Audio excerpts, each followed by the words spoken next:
kabutihan sa kalusugan, para sa buhay na makabuluhan. Mga eksperto ay pinag-isa, kami inyong makakasama. Maaasahang dalubhasa, kagaling ay matatamasa. Hiling-galing, sagot sa inyong hiling. Muna sa suliranin, hiling-galing. Hiling-galing, alternatibong solusyong maaasahan.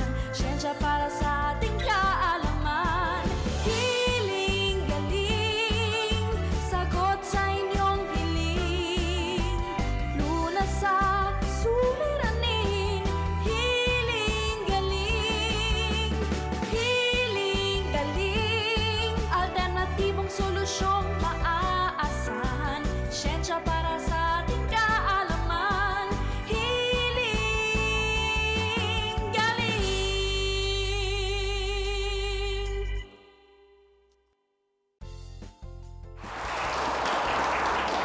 Happy healing morning mga kapatid. Isa na namang umagang malusog na linggo ang hatid ng ating palatuntunan. Hiling-galing para sa inyong lahat. Ako po si Dr. Edinel Calvario. Happy healing morning. Ito po si Chef Tristan Encarnacion na bakit tayo mo kong batiin? Happy healing morning po. Happy healing morning, Doktora. Inaalagaan mo ang aga-aga natutulog. Tingnan mo naman, Chef. Pag kinumpare mo sa palad ko, napakaputla ng kamay ng batang ito. Kailangan talakayin talaga natin itong tungkol po sa anemia na parang kasama si Ali sa mga may problema ng ganyan. Tatalakayin po natin ngayong umaga at alamin natin ano ba ang anemia. Ang anemia ay ang kakulangan ng pulang selula o hemoglobin sa dugo na nagtataglay ng iron at naghahatid ng oxygen sa mga cells ng katawan. Kabilang sa mga simptomas ng anemia ay ang pakiramdam ng kapaguran, kahinaan, hinakapos ang paghinga, o mahinang kakayahan na mag-ehersisyo at pagiging maputla. Kapag biglang naramdaman, maaaring kabilang ang simptomas ng pagkalito, pagkawala ng malay, o pakiramdam ng nawawala ng ulirat at kagustuhan na uminom. Isa sa pangunahing sanhi nito ay ang kakulangan ng iron, isang uri ng mineral na nakukuha sa pagkain. Kapag napabayaan ng anemia, maaaring lumala ang komplikasyon sa dugo at kailangang sumailalim sa blood transfusion ang isang pasyente. Ang iron deficiency ay malulunasan sa tulong ng wastong pagkain at tamang oras ng pagtulog.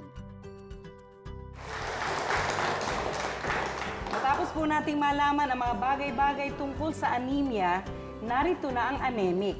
Kapiling ko na po ang isa sa mga nabiktima ng anemia, si Jessie Bayadas. Opo, Dok. Na mukha namang walang anemia, pero ramdam mo ba ang anemia? Opo, Dok. Ano ba ang mga simptomas na nararanasan mo ngayon? Para malaman ng mga kapareho mong ganyan na pala ang nangyayari, hindi pa alam na anemia na yon.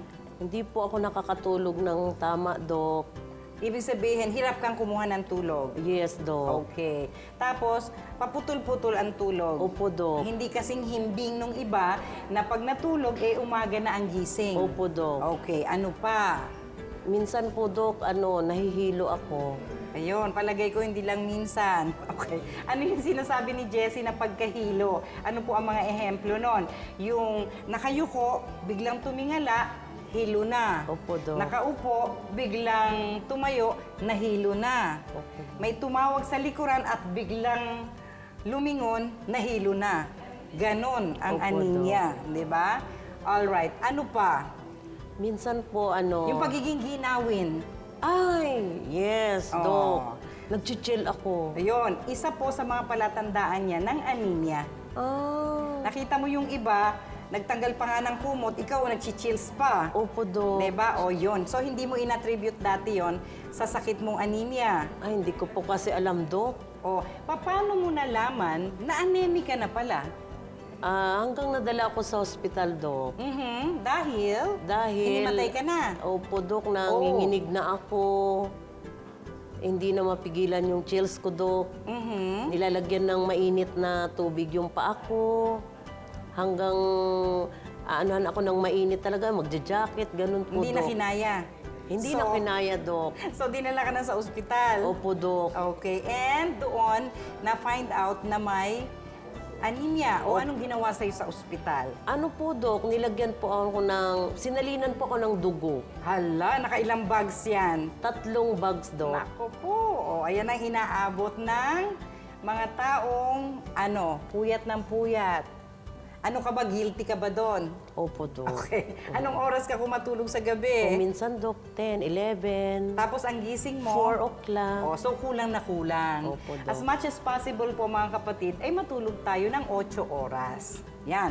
Ano pa yung mga kadahilanan bakit nagkakaroon ng anemia ang isang tao? Yung pagiging mahiligin sa iced beverages. Guilty ka ba doon? Opo, Dok. Guilty as charged. Okay. Ano pa? Yung pagiging mahiligin sa maasim. Maasim, Dok. talaga. Nung sinumpong ako, kumain ako ng mangga. Talagang mangga. Hilig ako sa mangga. Ayun, talagang papuputlain ang dugo mo kapag ikaw ay mahilig sa acidic foods. Tingnan natin kung guilty ka dito sa isang to. Yung pagligo sa hapon at gabi, guilty ka ba? Ay, hindi naman gaano, Dok, na ako Hindi gaano. maliligo sa gabi. Morning lang. Morning. Mas advisable po, tama si Jessie, na umaga ang ligo natin. At kung hindi tayo nakakumpleto ng 8 oras na tulog, hila-hilamos na lang muna, punas-punas at inom ng maraming tubig, pwedeng hindi maligo. Basta't naglilinis pa rin ang katawan at nagha-hydrate sa loob. Ganon. So, dito sa mga pagkakamali mo ngayon, apektado ang hanap buhay, Jessie. Dok. Oh, see? You learned your lessons the hard way. Okay.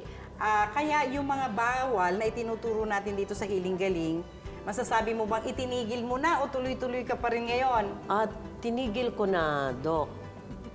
Dahil sa Avoid. regular na pagtutok sa Hiling Galing. Opo, Dok. Sa radyo at sa telebisyon. Yes, lagi po akong nanonood sa inyo, Dok. Saturday, Sunday. Yun, lagi Okay. akong nanonood po, Dok. At alam mo ba na ang halamang tawa-tawa ay makakatulong sa'yo? Nasubukan mo na ba yon? Hindi pa, Dok. Mamaya magtuturo tayo kung paano natin ipiprepare ang tawa-tawa. Kasama sa mga dapat na itik ng mga taong may anemia. Sa pagpapatuloy po yan ng Hiling Galing sa TV5. Sa pagbabalik ng Hiling Galing, alamin kung ano ang mga pagkaing mabisang panlaban sa anemia. Susunod na!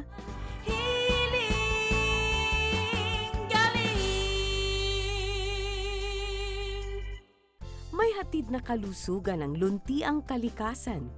Yan ang paniniwala sa natural na paraan. Mga produktong organic ang sagot sa karamdaman, basta't holistic approach ay iyong susundan. Sabon man o mga oil, maging organic orals. Meron ding salts, mga grains, at liquids na natural. Yan ang Hiling Galing products, iyong laging tandaan. Na sa natural na paraan ng paggagamutan, nasa iyo ang healing, nasa iyo ang galing.